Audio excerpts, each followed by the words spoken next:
अस्सलाम वालेकुम मलगरो د सऊदी वली عہد محمد بن سلمان اوس هم عمران خان سره په رابطه کې دی او امریکای او د نور چې یورپی کم ممالک دي د هغوی سفیرو سره یو څو ورځې مخکې عمران خان ملاقات ولې کړی د هغې څه وجه وه هم په دې ویډیو کې تاسو ته وایم او د پاکستان چیف جسټس حکومت ته ډېر واضحه پیغام ورکړی دی چې په 14 مای به په پنجاب کې انتخابات ضرور کیږي نن چې کم سماعت او د هغې چې کم احوال دي اب هم تاسو ته مخې ته ایږدم او دې ټایم کې بلاول بوټو د انډیا په دوره باندې نو اوس څنګه د بلاول بوټو د انډیا دا دوره د پاکستان د بدنامۍ باعث ته د پاکستان د رسوایۍ باعث ته او هلته څنګه انډین میډیا چې دا هغوی د پاکستان او د بلاول بوټو بدنامي کوي دې باره کې به هم خبرې کوو څنګه چې ملګرو تاسو ته پته ده چې په هر یو ویډیو کې یو سوال زه تاسو ته مخې ته ایږدم او د هغې جواب تاسو ماله په کمنټ کې راکوئ د نوې ویډیو کې دا سوال تاسو ته مخې ته ایږدم که چېرې تاسو ته موقع میلو شي او تاسو عمران خان سره میلو شئ نو هغه ته به تاسو څه مخې ته ایږدئ چې هغه دوباره وزیر اعظم شي نو هغه له څه کول پکار دي د دې خبرې جواب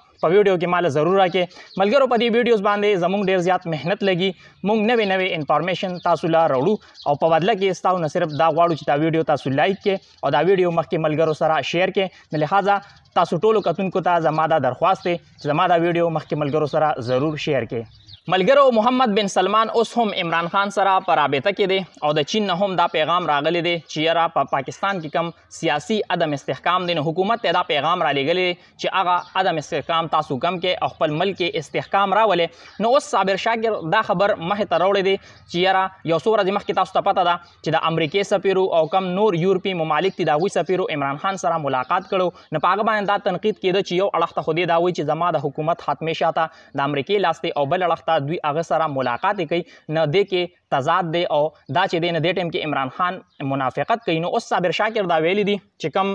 امریکا شو یا داسې نور ممالک دي او هغوی ته دا پته لګي چې یاره په دې ممالکو کې زموږ څه مفاد دي آینده موږ سره د دوی سره چې دی نه هغه تعلقات نشو پرېښودی نو بیا دوی چې دی په دې ممالکو کې سروې کوي او دوی دا معلوموي چې یاره راتلونکي حکومت به د چا وي نو اوس پاکستان کې هم امریکا یا نور داسې کم یورپي ممالک دي هغوی سروې کړي دي او د هغې نه دا واضحه ده چې راتلونکي حکومت به د عمران خان وي نو اوس هغوی ځکه عمران خان سره ملاقات کوي ځکه دې ټایم کې حکومت چې دی هغه د عمران خان نه دی خو د هغې باوجود چې کم نور ملکونو سفیران دي نو هغوی عمران خان سره ملاقات کوي نو ځکه دا عمران خان باندې بعضې نیم خلکه چې دی هغه په دې خبره باندې تنقید هم کوي نو اوس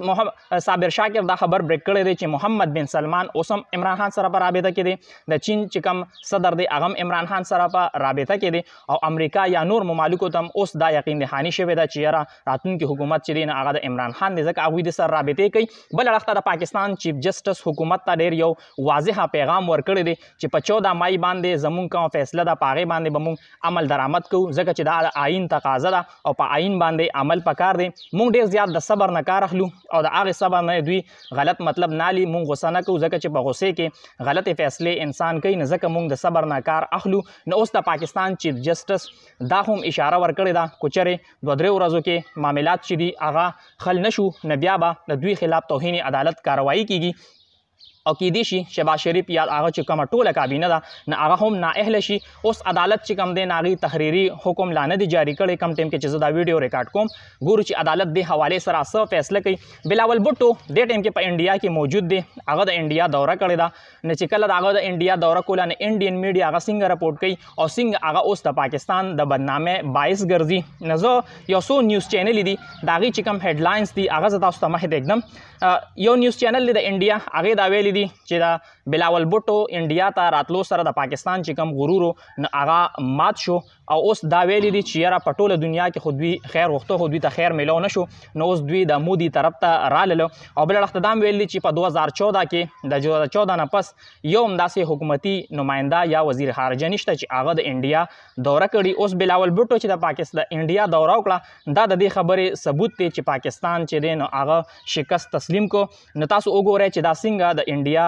د پاکستان د بدنامۍ باعث ګرځي او نن چې کله وزیر خارجه سره هغه ملاقات کو د بھارت چې کوم وزیر خارجه دی جयशंकर نو هغه سره نه لاس میلاو کو او چې کوم ویډیوز مخې ته راغلي دي تصویر کې تاسو وګورئ نور چې کوم ممالکو وزیر خارجه دي د تصویر کې تاسو لیدئ شئ د کې د روس وزیر خارجه هم دی نور چې کوم سمټ کې کوم ممالک شرکت کوي د هغوی وزرای خارجه دي د هغوی باډي لینګویج ته تاسو وګورئ او بل اړخ ته د بلاول بوټو باډي لینګویج ته هم تاسو وګورئ دا ټولې خبرې ستاسو د مخې ته دي نو پاکستان له دا پکارو چې په دې کې شرکت نه کړي یا د ویډیو لینک په ذریعہ باندې دې کې شرکت کړو ځکه چې د 2014 نه پس په پاکستان کې هم څونه ایونټ شوي دي نو په هغې کې انډیا هم شرکت نه دی کړی نو خو د دوی ډېر زیات دا شوق او څنګه تاسو ته پته ده د بلاول بوټو هیڅ تجربه نشته ګورو چې راتلونکي ټیم کې څه کېږي ټول اپډیټس په انشاءالله په دې پیج باندې تاسو سره شیر کوم دا ویډیو مخکې ملګرو سره ضرور شیر کړئ او خپله قیمتي رایه هم ما سره په کمنټ کې ضرور شریکه کړئ د الله په امان